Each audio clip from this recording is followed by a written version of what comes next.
यज्ञकर्मं महासैव प्रियवैवं क्रियाय वामंग्यां सदा तथ्यं ब्रवीता वाक्यं प्रथम कुमारी। यह कन्यावर्ष कहती है कि यदि आप कभी तीर्थ यात्रा को जाओ तो मुझे भी अपने संग लेकर जाना। कोई व्रत उपवास अथवा अन्य कर्म कार्य करे तो आज की भांति ही मुझे अपने वाम भाग में अवश्य स्थान देना। यदि आप इसे स्वीकार करते हैं तो मैं आपके वामंग में आने का स्वीकार करती हूँ। किसी भी प्रकार के धार्मिक कृत्य की पूर्णता हेतु पति के साथ पत्नी का होना अनिवार्य माना गया है। पत्नी द्वारा इस वचन के माध्यम से धार्मिक कार्यों में पत्नी की सहभागिता और महत्व का स्पष्ट किया जाता है। दूसरे में पूज्यो यथा स्वयं पितरो मामापि तत्व स भक्तो निज कर्म क्रियाय वमंग्याम तातुद्यम वृद्धि कन्या वचनम द्वितीयम। कन्या वर्ष दूसरा वचन मांगती है कि जिस प्रकार आप अपने माता पिता का सम्मान करते हैं उसी प्रकार मेरे माता पिता का भी सम्मान कर था। कुटुंब के मतलब इसे में हित मित्र की मर्यादा का अनुसार धर्मानुसार करते हुए ईश्वर भक्त बने रहे तो मैं आपके वामंग में आने का स्वीकार करता हूँ। यह इस वचन के द्वारा कन्या का दुर्दृष्टि की आभास होता है। उपरोक्त वचन को ध्यान में रख वर को अपने ससुराल पक्ष के साथ सदा व्यवहार के लिए अवश्य विचार करना चाहिए। तीसरा वचन जीवनम अवस्था पालनाम कुर्यात अमंग्यामिया मितदातुद्यम मृतकन्या वचनम तृतीय। तीसरे वचन में कन्या कहती है कि आप मुझे यह वचन दे कि आप जीवन के तीनों अवस्थाओं में युवावस्था में प्रौढ़ावस्था में वृद्धावस्था में मेरा पालन करते रहेंगे तो ही मैं आपके अंग में आने का तैयार हूँ। मतलब युवावस्था मतलब जब नवजुवक आप हैं, प्रौढ़ावस्था मतलब बीच वाला अवस्था, और जो वृद्ध अवस्था हो गया वो बुढ़ा, जो हम लोग बोलते हैं कि बुढ़े जी हैं उस अवस्था में। चौथा में कुटुंब संपालन सर्वकर्जा करते प्रतिज्ञायति कातः क्रियाय अमंग्यामि तातुद्यम वृद्धि कन्या वचनम चतुर्थ। कन्या चौथा वचन यह मांगती है कि अब तक आप घर परिवार की चिंता से पूर्णतः मुक्त थे। अब जबकि आप विवाह बंधन में बंधने जा रहे हैं तो भविष्य में परिवार की समस्त आवश्यकताओं की पूर्ति का दायित्व आपके कंधों पर है। यदि आप इस भार को वहन करने की प्रतिज्ञा करें तो मैं आपके मांग में आ सकती हूँ।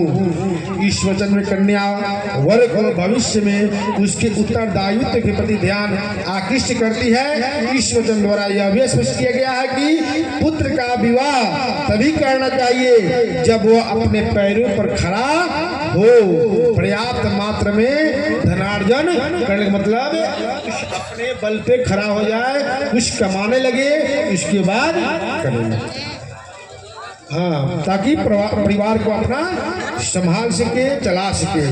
शुद्ध कार्य व्यवहार कर्मणे वियम मापी मंत्रिता वामंग्याम तातुद्यम वृतेवतः पंचम मंत्र कन्या।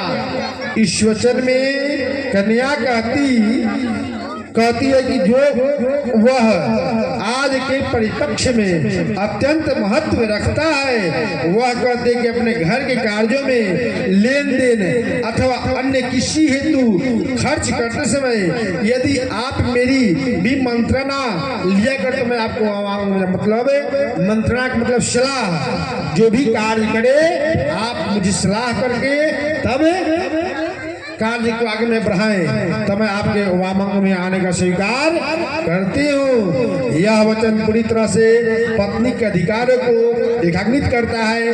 अब यदि किसी भी कार्य को करने से पूर्व पत्नी से मंत्रणा कर ली जाए तो इससे पत्नी का सम्मान तो बढ़ता ही है, साथ ही साथ अपने अधिकारों के प्रति संतुष्टि का भी आभास होता है। मतलब इससे पत्नी भी खुश हो जाएगी और आपकी भी संतावना का प्रतीत होगा। न मे पमानसम सविद्यस किनाम धुतम नवा दुर्व्यवसनम भंजयस्योतः वंग बेनाया विदात्यम वृद्धि कन्या वचन षष्ठम। कन्या कहती है कि यदि मैं अपने सचिव के अथवा अन्य स्त्रियों के बीच बैठी हूँ तब आप वहाँ सबके सम्मुख किसी भी कारण से मेरा अपमान नहीं करेंगे। मतलब हम कहीं बैठे किसी समाज में किसी के साथ बैठे वहां पे आकर के कुछ अडम्बा कार्य मत किया करे, नहीं बोला करे।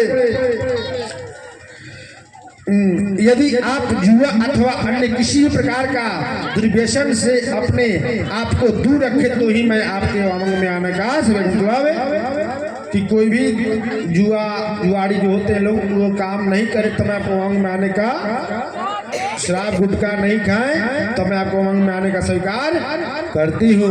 मतलब अब उसके बाद 7वां वचन में क्या कर रही है? पर स्त्रियम मातुषामम समीक्षये सन्य असन्य सदा चिन्मयी कांत गुड़िया वामंग्यामि दासत्यमृत वचः शब्दम मंत्रगण्या। अंतिम वचन के रूप में कन्या यह वर मांगती है कि आप पराई स्त्रियों के माता के समान समझेंगे। मतलब दूसरी स्त्रियों के आप माता के समान समझेंगे और पति पत्नी के आपसी प्रेम के मध्य अन्य किसी को भागीदारी न बनाएंगे। यदि आप यह वचन मुझे दे तो ही मैं आपके वामंग में आना स्वीकार करते हूँ। इस वचन के माध्यम से कन्या अपने भविष्य को सुरक्षित रखने का प्रयास करती है। सियावर रामचंद्र की जय हो।